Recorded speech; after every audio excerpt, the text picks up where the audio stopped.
bahwa di antara kita tidak ada satupun yang mengetahui siapa yang bertakwa kecuali Allah Subhanahu wa taala. Assalamualaikum warahmatullahi wabarakatuh. Alhamdulillahi rabbil alamin wa bihi nasta'inu ala umurid dunya waddin. Asyhadu an la ilaha illallah wahdahu la syarikalah wa asyhadu anna Muhammadan abduhu wa rasuluh. Allahumma salli wa sallim wa barik ala nabiyyina Muhammad wa ala alihi wa ashabihi ajma'in. Fa ya ibadallah, usikum wa nafsi bitaqwallah faqad fazal muttaqun. Kama qala ta'ala fi kitabil karim, ya ayyuhalladzina amanu taqullaha haqqa tuqatih wa la tamutunna illa wa antum muslimun. Ma'asyiral muslimin rahimakumullah, bapak-bapak, ibu-ibu, jamaah kuliah subuh yang dirahmati Allah. Sebagian besar ulama menyatakan apa yang harus kita pelajari dan apa yang harus kita ajarkan sesudah bulan Ramadan itu. Maka mereka mengatakan bahwa yang perlu kita pelajari dan perlu kita ajarkan adalah tentang ketakwaan kepada Allah Subhanahu wa taala. Kenapa? Karena memang tujuan dari puasa itu adalah takwa.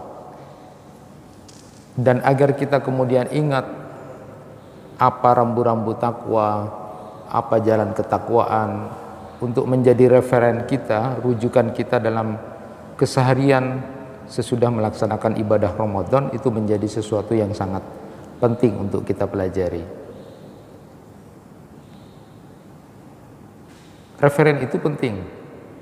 Saya sudah termasuk orang bertakwa atau tidak? Paling tidak dengan keilmuan yang ada. Itulah kenapa kemudian para ulama menyatakan sesudah Ramadan ini belajar tentang ketakwaan itu kepada Allah Subhanahu wa taala. Bapak dan Ibu yang dirahmati Allah, kita memahami bersama bahwa memang potongan ayat surat Al-Maidah ayat 27 itu menjadi ayat yang sangat ditakuti oleh orang-orang salaf itu, generasi salaf. Kenapa? Karena di situ disebutkan innama yataqabbalullahu minal muttaqin. Allah itu hanya akan menerima amalnya orang-orang yang bertakwa. Sehingga ada kecemasan, saya ini termasuk orang yang sudah bertakwa atau tidak? Karena amal itu diterima kalau itu adalah amalannya orang-orang yang bertakwa. Walaupun kemudian ada ulama tafsir menyatakan bahwa yang dimaksud itu adalah penerimaan yang sempurna. Pak Quraisy Shihab dalam tafsir Al-Misbahnya menyatakan bahwa ulama itu menyatakan bahwa tidak, yang dimaksud itu pada titik orang derajat bertakwa baru kemudian amalnya diterima. Insya Allah amal-amal itu akan diterima karena al-muttaqin di situ adalah bermakna orang-orang yang ikhlas dalam beribadah lalu mempersembahkan yang terbaik. Bila kita sudah mempersembahkan yang terbaik selama bulan Ramadan, manajemen waktunya, apa yang kita lakukan adalah persembahan yang terbaik, dan kita betul-betul ikhlas dan tulus, maka itu akan diterima. Ya, karena kalau kemudian bertakwa baru kemudian diterima gitu, akan susah. Karena tidak mudah menjadi orang yang bertakwa itu, tidak mudah untuk menjadi orang yang bertakwa. Bahkan sampai Syekh Al-Badawi dalam Nasaihud Diniyahnya menyatakan susah untuk menjadi orang bertakwa. Andaikan pun kita punya jiwa dan umur yang banyak, lalu kemudian harta kita infakkan seluruhnya, masih belum tentu menjadi orang yang bertakwa itu. Tetapi penting untuk sama-sama kita ketahui jalan kita untuk menjadi orang yang kemudian referen kita menjadi orang yang bertakwa pada saat sesudah bulan Ramadan ini. Bapak dan Ibu yang dirahmati Allah, tetapi tentunya kalau kita mengacu kepada Al-Quran, ada dua ayat yang menjadi pemahaman kita. Hal yang harus kita pahami bersama adalah bahwa untuk mengukur ketakwaan itu hanya Allah yang tahu, hanya Allah yang tahu. Jadi tidak boleh kita mengklaim bahwa kita sudah bertakwa atau memposisikan kita sudah bertakwa. Ada dua potongan ayat dalam Al-Quran. Yang pertama adalah Quran surat At-Taubah ayat 44. Wallahu alimun bil muttaqin. Dan Allah lah yang tahu tentang orang yang bertakwa. Lalu kemudian potongan ayat dalam Quran surat An-Najm ayat 32. Fala tuzakku anfusakum huwa a'lamu bimanittaqa. Janganlah kamu merasa sok suci, merasa dirimu sudah baik, karena yang tahu siapa yang bertakwa di antara kalian cuma Allah Subhanahu wa taala. Nah, dua potongan ayat ini sebenarnya kayaknya sama, tetapi sebenarnya konteksnya berbeda. Kayaknya sama. Hanya Allah yang tahu bahwa siapa di antara kita yang bertakwa, itu inti dari dua potongan ayat ini. Tetapi konteksnya berbeda. Yang pertama, wallahu alimum bil muttaqin, dan Allah lah yang tahu siapa di antara kita yang bertakwa. Itu maknanya adalah gambaran umum bahwa di antara kita tidak ada yang tahu siapa di antara kita yang bertakwa. Ayat ini pun turun ketika Rasulullah SAW dibohongi oleh orang-orang munafik yang merasa dirinya sudah menjadi baik gitu ya, memposisikan diri mereka adalah orang baik, lalu berbohong kepada Rasulullah, minta izin tidak ikut perang, tapi dengan alasan-alasan yang bohong. Rasulullah tidak salah ya, karena Rasulullah juga tidak memastikan bahwa si A atau si B itu bertakwa. Wallahu alimum bil muttaqin, dan Allah yang tahu siapa yang bertakwa. Artinya di antara kita ini sebuah ayat gambaran umum bahwa di antara kita tidak ada satupun yang mengetahui siapa yang bertakwa kecuali Allah Subhanahu wa taala. Nah, konteks yang kedua dalam Quran surat An-Najm ayat 32, fala tuzakku anfusakum huwa a'lamu bimanittaqa. Janganlah kamu sok merasa suci, karena yang tahu siapa di antara kita yang bertakwa itu adalah Allah. Artinya gambaran tidak pantas. Tidak pantas kalau kita kemudian membanggakan diri, saya sudah menjadi orang bertakwa. Ketakwaan itu tidak untuk dipamer-pamerkan, tidak untuk dibangga-banggakan, karena itu akan berbahaya. Akan berbahaya. Nah, penting untuk kita sama-sama ketahui, misalnya seperti pada pertemuan kaidah yang masih kita akan lanjutkan. Kebetulan kita juga akan membahas kaidah tentang ketakwaan masih, wal aqibatu lil muttaqin, lanjutan pada pertemuan yang sebelumnya. Kaidah tentang ketakwaan itu bahwa yang harus kita pahami bersama, takwa itu yang hanya tahu dan yang hanya pantas menilai adalah Allah Subhanahu wa ta'ala, bukan kita. Di pertemuan yang lalu sudah disampaikan, ada orang yang menjadi ujub dan bangga dengan amalnya. Yang membuat orang menjadi sombong itu adalah 3 kata itu, dan itu sudah digambarkan dalam Al-Quran. Ana, indi, li. Katanya Ibnu Qayyim Al-Jauziyah, itu orang menjadi sombong karena itu. Ana, li, indi. Saya, punya saya, lalu kemudian apa yang ada di saya. Hati-hati itu. Gambaran ana itu katanya adalah kalimat yang disampaikan atau kata yang diungkapkan oleh iblis. Ana khairum minhu. Yang kedua itu adalah gambaran yang disampaikan, diucapkan oleh Fir'aun. Li, ini adalah kekuasaanku, ini adalah negaraku. Kemudian yang ketiga adalah Korun, indi, ini hartaku, ini adalah karena kepintaranku. Jadi kalimat ana, kata ana, lalu li dan indi itulah yang membuat orang menjadi sombong. Gambarnya adalah iblis, lalu Fir'aun, lalu Korun. Kalau orang punya perilaku seperti ini, maka dia akan menjadi orang yang sombong. Maka beliau menyatakan sebaik-baik kalimat di antara ana, li, dan indi itu adalah ana abdun, saya ini hamba. Jadi tidak ada kebanggaan. Kita tidak akan menjadi orang sombong. Posisi apapun dalam masyarakat kita ini adalah saya ini loh hamba, ana abdun. Ini hamba, kita ini makhluk. Jadi sudah pada titik itu kita tidak akan sombong, sudah ana abdun. Lalu yang kedua adalah li taksirun wal isaah. Saya itu banyak kekurangan, saya banyak kesalahan. Dan pada saat menyatakan indi dzunubun katsir, saya itu banyak punya dosa. Jadi itu, saya ini makhluk, saya ini banyak kekurangan dan kelemahan, saya ini banyak dosa. Itulah sebaik-baik kata, sehingga kita tidak menjadi orang yang sombong.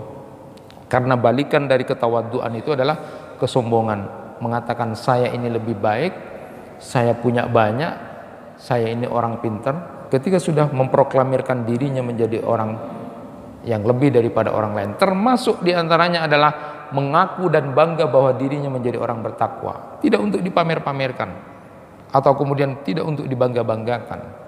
Karena sebenarnya kalaupun kita pada posisi itu, kita sedang diberikan rahmat oleh Allah untuk bisa menjadi orang yang baik. Masyiral muslimin rahimakumullah. Lalu sekarang pertanyaan sederhananya, apa itu takwa? Walaupun nanti kita akan bahas terus berlanjut tentang takwa ini. Apa itu takwa? Nah, para ulama mendefinisikan itu bervariasi, berbeda-beda. Tetapi secara umum maka ketakwaan itu adalah imtisalu awamirillah wajtinabu nawahihi. Itu sudah umum, melaksanakan apa yang menjadi perintah-perintah Allah dan menjauhkan diri dari apa yang dilarang oleh Allah Subhanahu wa taala. Itu ketakwaan secara umum. Kalau begitu, kalau kita disuruh untuk belajar dan mempelajari tentang ketakwaan sesudah Ramadan itu, maka yang harus kita pelajari banyak itu adalah apa itu larangan-larangan Allah, apa itu perintah-perintah Allah. Itu harus diilmui. Bapak dan Ibu, sungguh luar biasa misalnya Syekh Al-Hilali itu menulis kitab Mausu'atul Manahi As-Syar'iyyah, larangan-larangan Allah. Itu saya lihat dan saya baca itu sampai larangan-larangan Allah itu ada 734. Mulai dari persoalan akidah sampai muamalah itu ada larangan-larangan Allah itu 734. Nah, kita belajar itu saja sudah butuh waktu yang banyak. Larangan-larangan Allah. Kalau kita mau menjadi orang bertakwa, karena takwa itu adalah mengerjakan apa yang menjadi perintah-perintah Allah dan menjauhi apa yang menjadi larangan-larangan Allah, maka kalau kita baca kitab itu saja, kita harus banyak belajar tentang larangan-larangan Allah 734. Itu cukup butuh waktu. Jadi menjadi orang bertakwa itu memang jalannya banyak, panjang, dan itu tidak mudah. Saya sampaikan tadi, seorang syekh juga menyatakan bahwa kalau kita punya jiwa yang banyak, berbolak-balik hidup, punya umur yang panjang, lalu hartanya diinfakkan, itu masih belum tentu juga, masih belum tentu. Tetapi inilah yang penting kita pahami untuk menjadi referensi keseharian kita sesudah melaksanakan ibadah Ramadan itu. Nah, Imam Al-Ghazali pun menyatakan an-din syatrain. Agama itu cuma dua saja itu. Ya. Ahaduhuma tarkul manahi wal akhar fi'lut ta'at. Kalau kita berbicara agama, jadi kalau berbicara agama, ya itu aja dua itu. Meninggalkan apa yang dilarang oleh Allah, lalu kemudian satunya adalah melakukan ketaatan kepada Allah. Itu saja dua itu.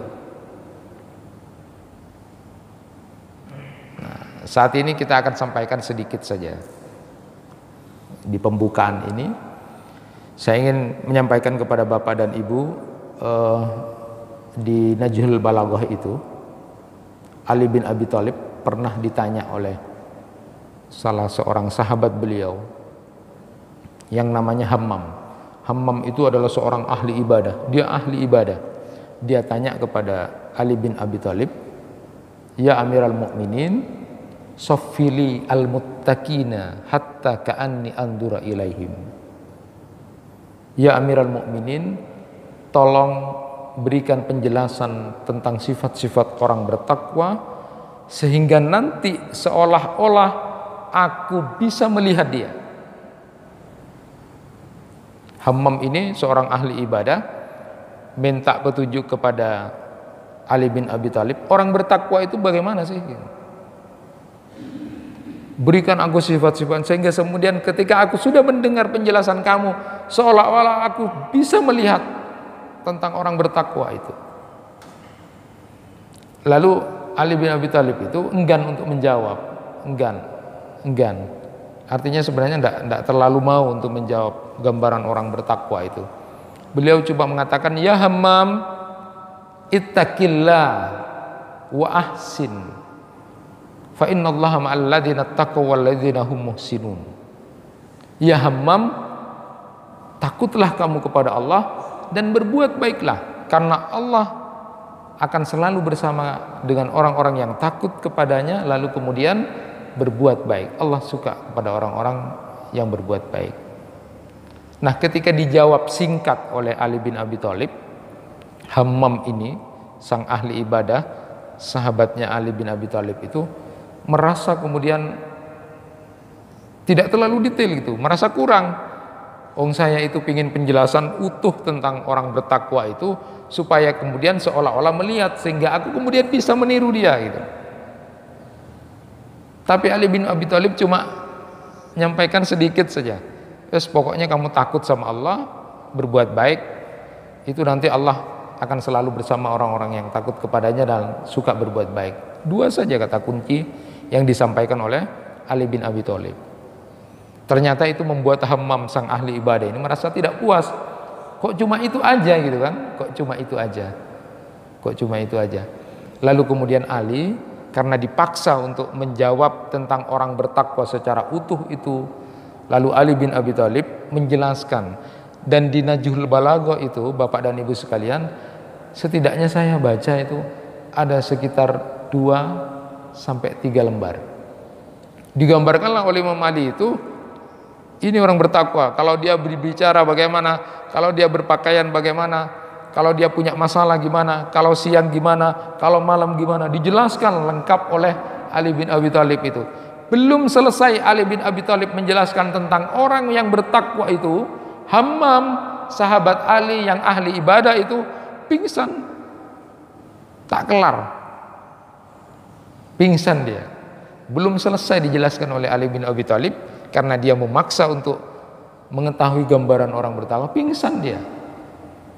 Maka kemudian Ali bin Abi Thalib menyatakan, inilah yang sebenarnya membuat aku enggan untuk menjelaskan orang bertakwa, karena tak kelar, tidak mampu itu, tidak kuat untuk menjadi orang yang kemudian gambaran orang bertakwa itu.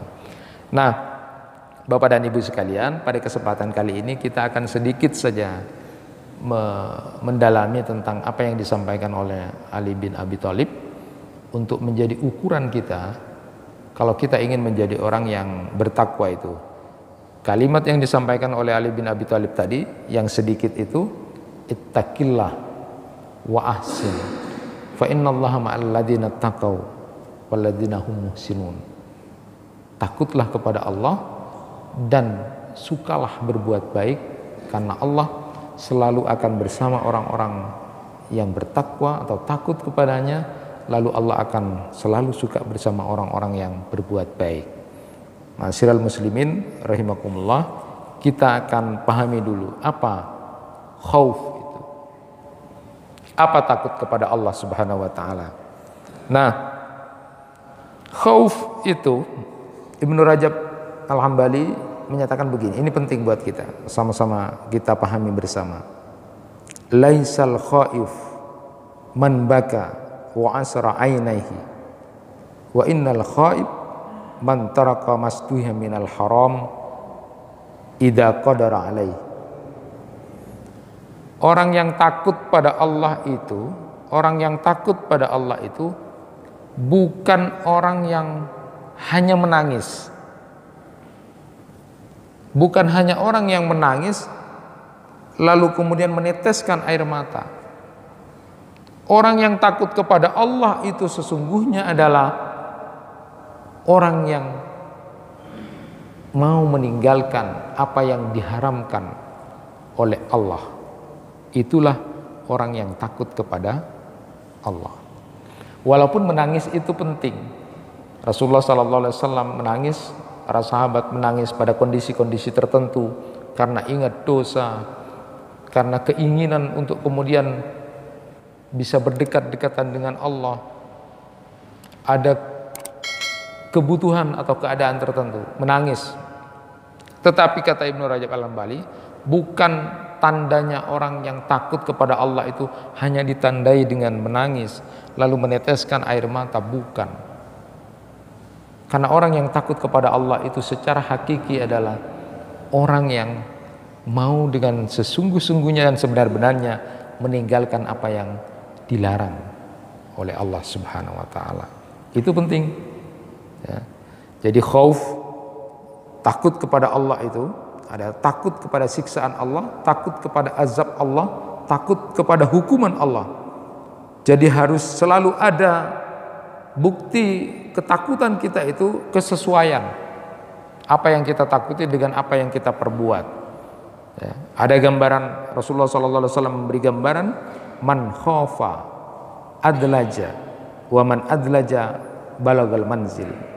Barang siapa yang merasa takut maka dia akan bersemangat untuk taat, dan orang yang kemudian melakukan ketaatan maka dia telah sampai kepada kedudukannya.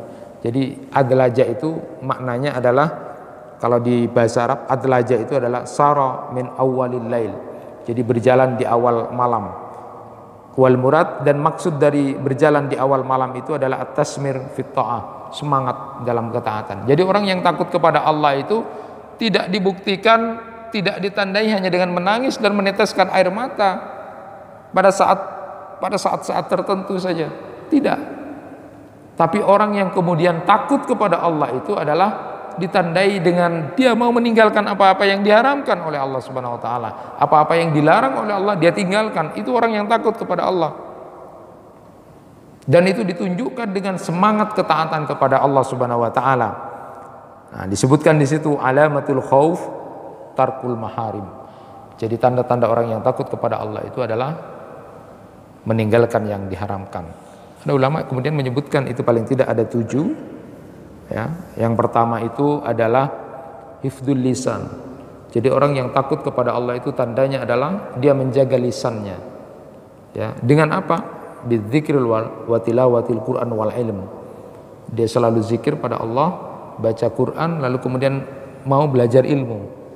Itu orang yang hifdzul lisan. Jadi tandanya orang yang takut kepada Allah tadi disebutkan bukan hanya tangisan, meneteskan air mata, tapi orang yang takut kepada Allah itu adalah meninggalkan yang haram, dan tanda pertamanya adalah dia selalu menjaga lisannya dengan zikir, dengan tilawatil Quran dan ilm, belajar ilmu. Yang kedua adalah ayyakhafa fi amri batnihi. Dia menjaga dirinya, urusan perutnya dia jaga. Dengan apa? Bihalalil wa tayyib. Jadi dia selalu berpikir ketika mencari rezeki dan mau memasukkan sesuatu apapun ke dalam perutnya adalah yang halal dan thayyib. Itu adalah tanda orang yang takut kepada Allah. Urusan perutnya dia jaga, yang halal dan thayyib, karena itu berkaitan dengan masalah darah dan dagingnya nanti. Ya, makanya kalau kemudian disebutkan amalan yang utama itu diantaranya adalah memberikan makan kepada orang lain itu. Kenapa? Karena kalau itu menjadi darah dan daging dan orang yang kita beri itu adalah orang yang baik, maka amalnya juga akan mengalir kepada kita. Makanya keutamaan memberikan makan itu banyak dalam hadis. Ya, pada saat puasa maupun amalan memberi makan, karena kalau itu dimakan oleh orang yang baik, ya, kalau dimakan oleh orang yang baik menjadi darah dan daging, dia kemudian melakukan amal-amal kebaikan, nyambung juga pahalanya, ngalir juga pada orang yang memberi makan itu. Nah, ciri orang yang takut kepada Allah itu adalah dia menjaga perutnya, menjaga rizkinya yang halal dan thayyib. Ya. Bukan berarti kemudian menangis-nangis takut pada acara tertentu, nangis-nangis gitu. Tapi dia kemudian ngambil punyanya orang, korup. Tidak ada itu. Alamatul khauf itu adalah tarkul maharim. Yang ketiga adalah ayyakhafa fi amri basarihi. Dia menjaga penglihatannya untuk tidak melihat yang diharamkan oleh Allah. Jadi penglihatannya matanya dijaga untuk tidak melihat yang diharamkan. Itu orang yang takut pada Allah. Jadi tidak hanya kata engkau takut, bukan. Dia menjaga matanya dari apa yang diharamkan oleh Allah Subhanahu wa taala. Yang keempat adalah ayyakhafa fi amri yadihi. Dia menjaga tangannya. Dari apa? Dari asyarq wa darb, mencuri, mengambil punyanya orang lain atau memukul. Jadi tangannya dijaga untuk tidak mengambil haknya orang lain atau mencuri atau memukul. Maka penting buat kita, Bapak dan Ibu, habis Ramadan ini berpikir untuk tidak suka mukul-mukul anaknya gitu. Untuk tidak suka mencubit-cubit atau hal-hal yang dengan tangan itu. Orang yang takut kepada Allah itu menjaga tangannya, menampar, memukul istrinya. Berat itu. Karena tanda diterimanya amal ibadah itu adalah dilanjutkan dengan ketaatan-ketaatan berikutnya. Jadi apakah kita diterima enggak amal ibadah puasa kita, diikuti oleh amal-amal berikutnya, ketaatan-ketaatan berikutnya. Orang yang haji mabrur atau tidak, setelah haji dia baik apa tidak. Semakin taat semakin bagus berarti mabrur. Jadi tanda diterimanya amal itu adalah ditandai dengan amal-amal ketaatan-ketaatan berikutnya.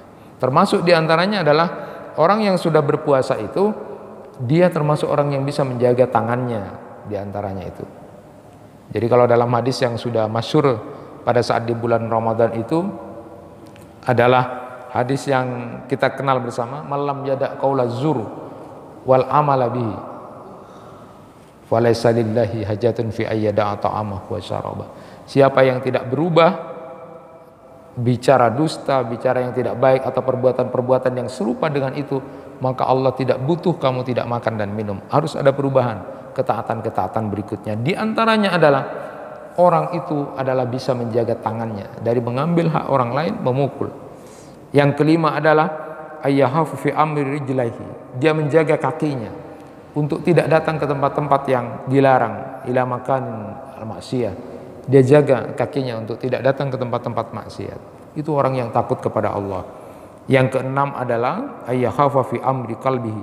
Dia bisa menjaga hatinya untuk tidak lagi menjadi orang yang benci, tidak ada lagi dendam, tidak ada iri hati. Itu orang yang takut kepada Allah. Dibersihkan hatinya. Dibersihkan hatinya. Maka puncak hari raya kemarin itu adalah ketika memberikan maaf. Memberikan maaf kepada orang lain, tidak ada lagi yang tersisa dendam, iri di dalam hatinya. Karena nanti surga itu hanya akan dimasuki oleh orang-orang yang hatinya bersih. Maka dia jaga, mulai sekarang, mulai Syawal itu sudah dia maafkan kesalahan orang lain karena dia ingin mendapatkan surga dari Allah Subhanahu wa taala. Hatinya dibersihkan. Karena ciri orang yang akan taat kepada Allah dan takut kepada Allah itu hatinya sudah dibersihkan.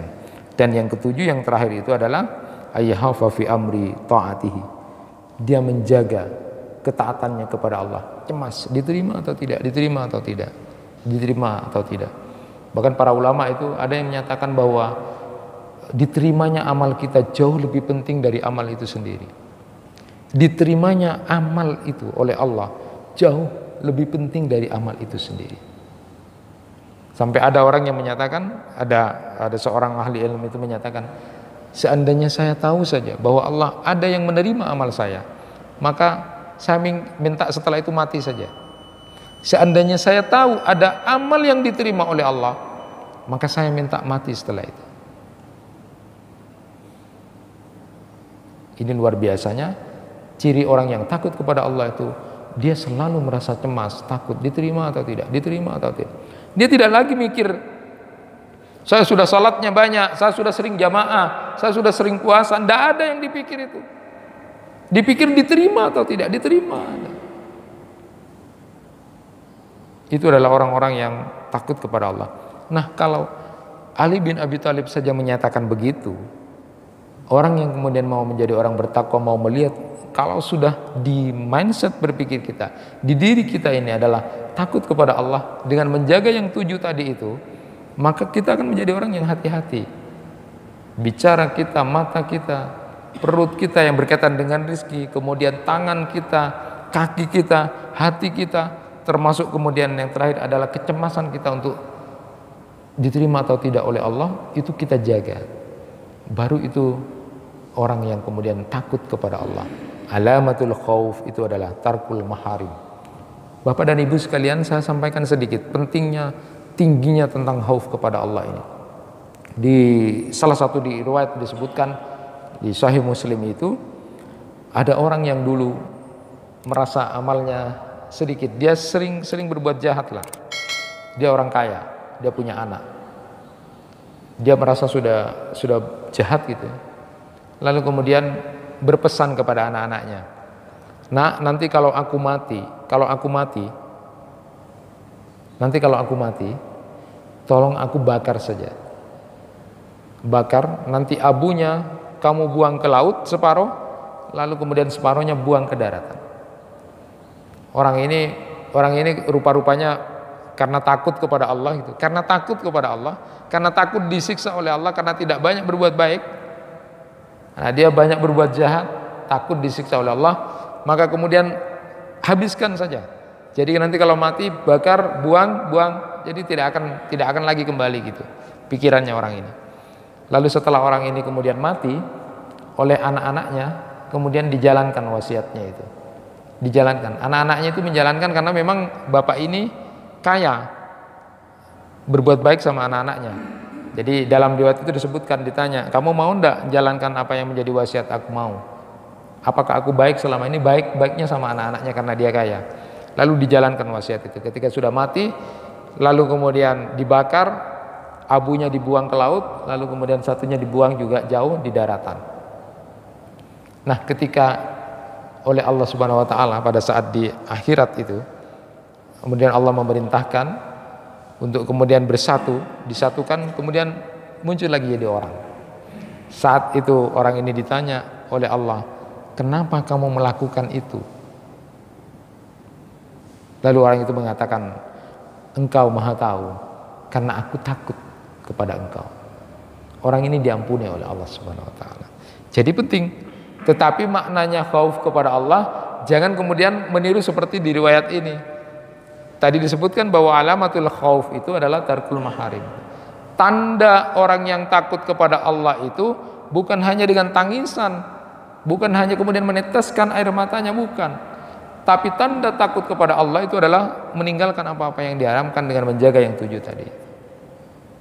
Nah, saya tadi bercerita riwayat itu penting bahwa memang khauf kepada Allah itu punya pengaruh besar dalam kehidupan kita, sehingga kita akan jauh melakukan hal lebih hati-hati.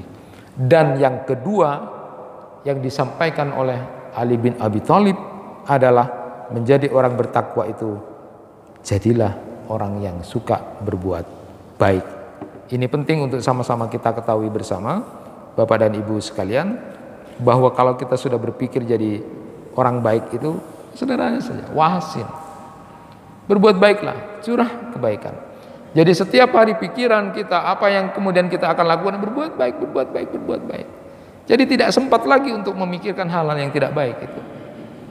Maka selalu saya gambarkan bahwa Rasulullah menyatakan bahwa kita wajib mensedekahi tulang-tulang kita ketika kita bangun dalam keadaan baik.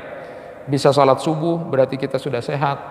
Hari ini tulang-tulang kita baik, maka kita punya hutang dan mensedekahi itu 360 tulang. Artinya keseharian kita berpikir adalah berbuat baik. Ya, berbuat baik. Saya ingin sampaikan ada kitab yang sederhana yang dikumpulkan oleh Syekh Al-Alawi Al-Maliki Al-Hasan itu, Kasful Gummah. Beliau itu mengumpulkan ada 160 hadis yang isi catatan hadis itu adalah tentang kebaikan-kebaikan saja. Nah, saya akan sampaikan beberapa hadis saja. Beliau kumpulkan hadis-hadis dari Rasulullah SAW. La tahkiranna minal ma'rufi syai'a walau antal ka'akhaka biwajhin talqin. Sungguh jangan kamu meremehkan nilai kebaikan sedikit pun, walaupun kamu hanya menampakkan wajah yang bersinar, wajah yang berseri-seri kepada saudaramu. Ya. Hadis riwayat Muslim. Jadi kebaikan-kebaikan. Pokoknya setiap hari kalau kita menjadi orang bertakwa itu takut kepada Allah dengan tarkul maharim tadi. Yang kedua adalah pikirannya baik. Apa yang dilakukan baik. Jangan pernah kemudian meremehkan sedikit pun kebaikan yang kita lakukan. Bisa jadi kita masuk surga itu bukan karena sholat kita, bukan karena puasa kita yang besar-besar itu, bukan karena haji kita. Bisa jadi kemudian kita masuk surga hanya gara-gara kemudian kita suka menampakkan wajah yang bersinar, wajah yang berseri-seri kepada saudara kita yang melihat kita. Bisa jadi kemudian ada orang yang masuk surga hanya gara-gara kemudian dia membuang duri di jalan. Yang membuat dia masuk surga bukan amalan lainnya yang dia banggakan dan dia pamerkan. Tapi justru orang ini sebenarnya masuk surga karena dia hanya membuang duri di jalan, karena ketulusan dan keikhlasannya. Hati-hati, jangan pernah meremehkan kebaikan sekecil apapun, karena Allah akan melihat itu. Wa may ya'mal mithqala dzarratin khairan yarah. Begitu sebaliknya, wa may ya'mal mithqala dzarratin syarran yarah. Sekecil apapun kebaikan, Allah akan perhitungkan itu. Dan bisa jadi kita masuk surga karena itu. Dan sekecil apapun, jangan pernah meremehkan dosa dan kesalahan. Sekecil apapun juga akan diperhitungkan oleh Allah Subhanahu wa taala. Nah, itu hadis yang kemudian disampaikan atau dikumpulkan oleh Syekh Al-Maliki itu dalam kitab Kasul Gummahnya. Ada lagi hadis, ahabbul a'mali ilallah idkhalus surur ala qalbil mu'min aw yufarriya anhu humma aw yaqdi anhu daina aw yut'imahu min ju'. Sebaik-baik amal, perkataan, perbuatan di sisi Allah itu adalah memasukkan kebahagiaan kepada orang lain. Lalu kemudian dia menghilangkan kesusahannya, lalu mau membayar hutangnya atau memberi makan dari kelaparan. Ini penting. Bahwa ternyata dikumpulkan oleh beliau hadis-hadis sosial itu. Jadi sebaik-baik amal itu adalah engkau masukkan rasa bahagia kepada saudaramu. Mas seneng kau orang. Kuncinya kita mas seneng kau orang. Pas seneng orang. Makanya ada gamenya mengatakan kalau kita ingin bahagia, bahagiakan orang lain. Kalau kita ingin senang, senangkan orang lain. Nah, ahabbul a'mal, amal yang sangat dicintai oleh Allah itu adalah suka menyenangkan, membahagiakan hati orang lain. Lalu kemudian dia suka membebaskan dari kesusahan-kesusahan. Ada saudara kita yang ada kesusahan, kita ingin tolong. Itu adalah amal yang dicintai oleh Allah Subhanahu wa taala. Lalu kemudian mau membayarkan hutangnya. Kalau kita punya kemampuan bayar hutang, bayar hutangnya. Lalu kemudian berilah makan, berilah makan.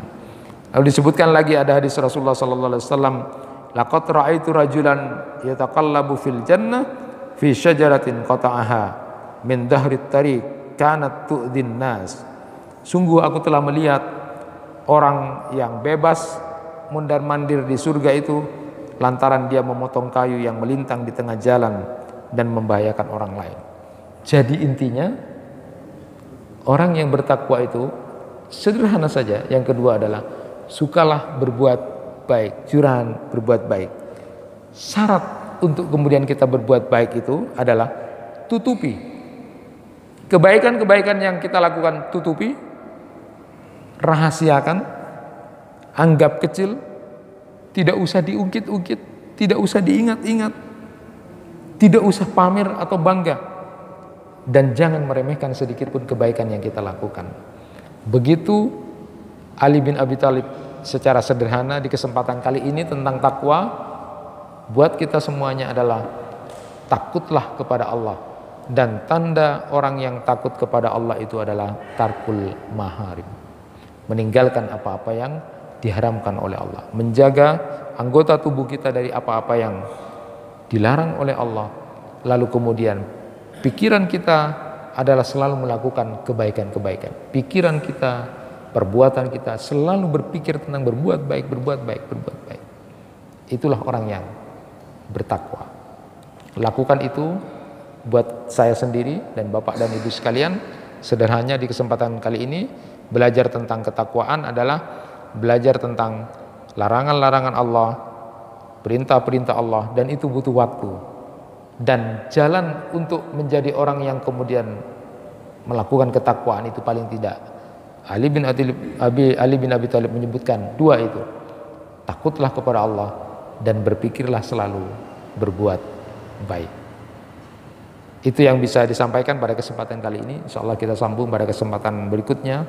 Kita akan bahas terus tentang ilmu-ilmu tentang ketakwaan ini. Mudah-mudahan dengan referensi ini, dengan rujukan ini, sebagaimana ulama menyatakan apa yang harus kita pelajari sesudah Ramadan adalah ilmu tentang ketakwaan, supaya kita bisa mengukur, supaya kita bisa merujuk, supaya kita mereferen diri kita ini, sehingga kita jauh lebih hati-hati untuk tetap menjaga ketakwaan kita kepada Allah Subhanahu wa taala. Mudah-mudahan Allah Subhanahu wa taala menerima amal-amal kita dan memberikan hidayah kepada kita untuk tetap istiqomah di dalam ketaatan kepada Allah. Itu yang bisa disampaikan. Subhanakallahumma bihamdika asyhadu an la ilaha illa anta astaghfiruka wa atubu ilaik. Kurang lebihnya mohon maaf. Wassalamualaikum warahmatullahi wabarakatuh.